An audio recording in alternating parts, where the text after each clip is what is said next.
Well, whether you're a novice or a pro, the timeline for the 48-hour film project is the same.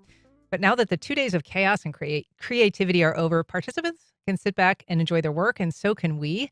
Here to tell us about the upcoming screenings of the film at WJCT Studios are Adam and Monique Madrid. They are the co-city producers of the Jax 48-hour film project. Welcome back, you guys. Thanks for being here. Thank you. Thank you for having us. Yes. So this is a national, it's actually a global event. Tell us a little bit about how it got started and how Jacksonville became a part of it. All right. Well, it started here in Jacksonville in 2007, but it started in DC in 2001. It's the largest film competition in the world, and we were participants in it in 2007, and we won in 2014. We did a couple more years, and then the city producer stepped down. Yep, and then they asked us to run it, and we're like, I don't know if we want to run it, but here we are. Here you are. Well, you guys are obviously a big part of the film community here. You also created and run the LOL Film Festival, which is, I think, the last time that we talked to you. But this concept is really interesting. So, as we said, you've got 48 hours. It starts on a Friday. And Monique, you basically are telling them you have a prop that you must include in your film. There's a line that someone has to say, and then a character. Yeah. And so, first of all, tell us how that works. How do you get that information? How do you pass it? And then what happens immediately after? So they have, again, 48 hours. So on that Friday, just a few hours before, we get the line, the character, and the prop.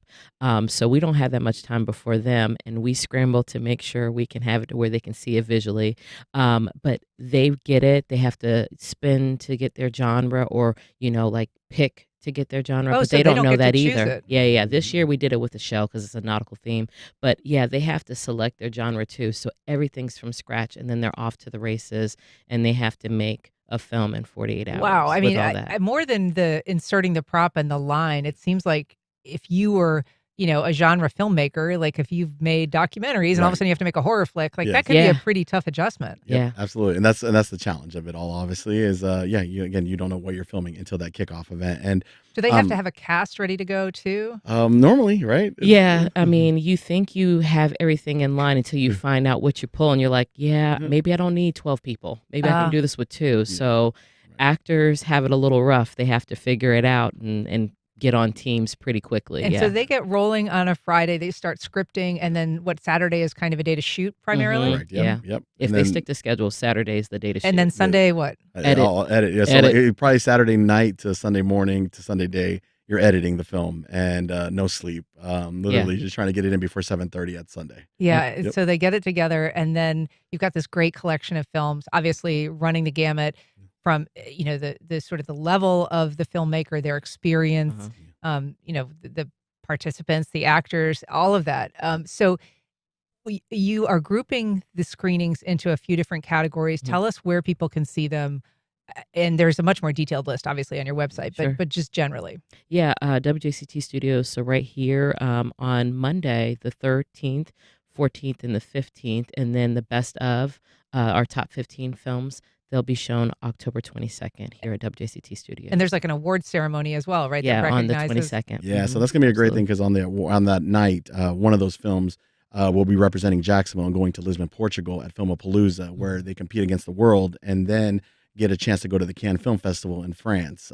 So that's another great thing. And I know a lot of people at times are like, you can't make a great movie in 48 hours. It's like, well, technically, yes, we can. We have. Jacksonville has proven that we've had films that competed against the world. So, right. I mean, winning is attainable. We had somebody from Jacksonville a few years ago that went to the Filmapalooza in Los Angeles at the time, and then they went and they did screen at Cannes. Yep, absolutely. Yeah. They were the grand champion. They beat everybody around the world. It was the number one film. And it was Jacksonville. And it was great to hear like a lot of city producers around the world saying, see how Jacksonville made the movie? That's how you make movies. And that was a great feeling, because we have a lot of amazing talent in our city. So it's a great shout out to the Jacksonville filmmakers here. And so, Adam, you're also now this first ever film production coordinator for the city of Jacksonville. We know that there was a recent city council agreed to fork over a big chunk of potentially up to $400,000 for a project that's going to screen here in Jacksonville. We don't know if it's a commercial or, I mean, perhaps but That's a big deal. We're moving in a different direction than we have been for years. Absolutely. It's great to see that. Yeah, I mean, there was there was the thing there that we were possibly losing, funding, like the city council, but luckily, it got voted, and we got to keep funds and have money allocated for a project that's going to be coming up here. We are marketing Jacksonville in a big way. We once said obviously Jacksonville was the Hollywood before the Hollywood, but it's like for me, it's like why don't we take it back? Why don't we become that place of making movies once again? And we have a lot of great feature films, commercials, music videos, everything happening here. But now we're obviously getting more attention with what we're doing, what a lot of filmmakers are doing, and just being loud about it. And a lot of great talent. Yes. And of course, if you want to find out more information, you can go to 48hourfilm.com/Jacksonville. Adam and Monique Madrid, thank you so much for being here today. Thank you so much for having us. Yeah. Thank you.